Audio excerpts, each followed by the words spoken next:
नाम संकीर्तन साधन पै सोपे जडतील पापे जन्मांतरीची नलगती सायास जावे वनांतरा सुखे येतो घरा नारायण। बघा 4 आश्रम आहेत। पहिला आहे ब्रह्मचर्याश्रम, गृहस्थाश्रम, वानप्रस्थाश्रम, संन्यासाश्रम। या 4ही आश्रमामध्ये सर्वात श्रेष्ठ आश्रम कुठला असेल तर तो गृहस्थाश्रम आहे। गृहस्थाश्रमाला धन्य म्हटले आहे, धन्य गृहस्थाश्रम, कारण हे तिन्ही आश्रम या गृहस्थाश्रमावर अवलंबून आहेत। तेव्हा हा गृहस्थाश्रम सोडून कुठेतरी वनात जायचं, वनात बसून भगवंताचं नामस्मरण करायचं असं नाही, तर ज्याच्या त्याच्या अधिकारानुसार ज्याला त्याला तो मार्ग संतांनी सांगितलाय। वानप्रस्थी असेल, संन्यासी असेल तर मग त्याने संन्यास घ्यायचा, मग वानप्रस्थी असेल तर त्याने वनात जायचं, वनात जाऊन भगवंताचं नामस्मरण करायचं। पण आम्ही गृहस्थाश्रमी आहोत। आम्हाला जगद्गुरु तुकाराम महाराज सांगतात, ठाईच बैसोनी करा एक चित्त आवडी अनंत आडवावा। जिथे आहे तिथे बसून भगवंताचं नामस्मरण कर, आवडीने भगवंताला आडव, आणि मग भगवंताला आवडीने हाक मारली तर काय होतं, सुखे येतो घरा नारायण। आम्हाला देवाकडे जाण्याची गरज नाही, भगवंत आमच्याकडे येतो। बघा, पुंडलिकरायांनी आई वडिलांची सेवा केली, आपलं कर्तव्य केलं। कर्तव्य केल्यानंतर पुंडलिकराय भगवंताकडे गेले नाही, भगवंत पुंडलिकरायांकडे आले। संत सावता महाराजांनी आपलं असलेलं कर्म प्रामाणिकपणे केलं। आपला असणारा व्यवसाय शेती, प्रामाणिकपणे शेतीचा व्यवसाय केला आणि मुखामध्ये अखंड नाम, कांदा मुळा भाजी,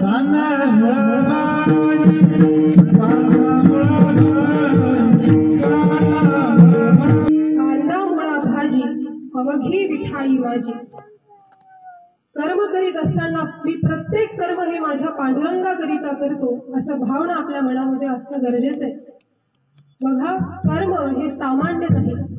माऊली सांगतात, तया सर्वात्मका ईश्वरा स्वकर्म कुसुमांची विरा पूजा केली होय अपारा दोषा लागी। आमच्या वाटेला आलेलं कर्म आम्ही जर धर्माला अनुसरून अर्थात संतांनी सांगितलेल्या प्रमाणे प्रामाणिकपणे करत असू तर हे कर्म महापूजा आहे, ही भगवंताची पूजा आहे असं संत सांगतात। नुसतं पूजा नाही तर ही भगवंताची महापूजा आहे। स्वामी काज गुरु भक्ती पितृ वचन सेवापती ही जी विष्णूची महापूजा। आम्ही गृहस्थाश्रमी आहोत, आमचं कर्तव्य आहे आमच्या आईवडिलांची सेवा करणं, आमचं कर्तव्य आहे आमच्या पतीची सेवा करणं, आमचं कर्तव्य आहे स्वामीची सेवा करणं, आमचं कर्तव्य आहे श्री गुरूंचा आदर करणं, येणाऱ्या अतिथींचा आदर सत्कार करणं हे आमचं कर्तव्य आहे। आणि ते जर आम्ही केलं तर ही नुसतं कर्म नाही तर हे भगवंताची महापूजा आहे। आणि हे जर आम्ही प्रामाणिकपणे केलं आणि कामामध्ये काम, काही म्हणा राम राम, तुकोबाराय म्हणतात त्याप्रमाणे कर्म करीत असताना भगवंताचं नामस्मरण केलं तर आम्हाला भगवंताकडे जाण्याचं कारण नाही। इतर आश्रमामध्ये आम्ही भगवंताकडे आम्हाला जावं लागतं, पण आम्ही गृहस्थाश्रमी आहे, भगवंत आमच्याकडे येतो, तसे प्रामाणिक कर्म करावे लागतात। तेव्हा आई वडिलांची सेवा करणं हे आमचं कर्तव्य आहे। आम्ही जर आई वडिलांच्या आज्ञेचं पालन करीत नसू तर माऊली सांगतात, अवज्ञा आणि कामना मातेच्या ठाई अर्जुना केलिया दोन्ही पतना हेतू होती। आम्ही जर आई वडिलांच्या आज्ञेचं पालन केलं नाही तर आम्हाला पतन अशा प्रकारचं प्राप्त होतं, आम्ही पतनाला जातो, पाप आम्हाला प्राप्त होतं। म्हणून आई वडील हे सामान्य नाही। तुका म्हणे माय बापे अवघी देवाची कृपे, माय बापे अवघी काशी तेणे न जावे तीर्थासी।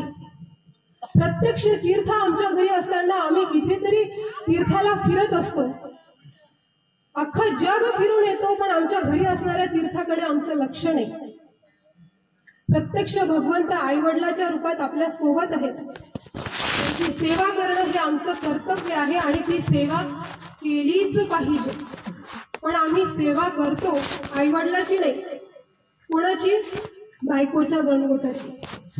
मग तुकाराम महाराज त्यालाही सांगतात, बाईलेच्या गोता आवडीने पोसी मात पितयासी दवडुनी तुका म्हणे त्याच्या थुंका तोंडावरी जातो यमपुरी भोगावया, तुकाराम महाराज सांगतात. जर आपल्या आई वडिलांना सोडून कोणी बायकोच्या गणपतीची पूजा करत असेल तर तुकाराम महाराज म्हणतात थुंका त्याच्या तोंडावरी, जातो यमपुरी भोगावया, यमपुरीला जावं लागतं. तेव्हा आपलं कर्तव्य धर्माला अनुसरून असणं गरजेचं आहे. आई वडिलांची सेवा करणं हे आमचं कर्तव्य आहे.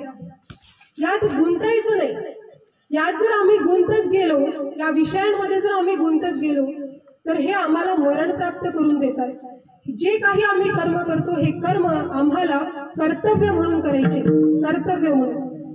कर्तव्य म्हणून केलं आणि सोबत भगवंताचं नाम असेल तर आनंदच आनंद आहे. आमचं कर्तव्य आहे आमच्या पतीची सेवा करणं. पतीची सेवा करणं हे आमचं कर्तव्य आहे.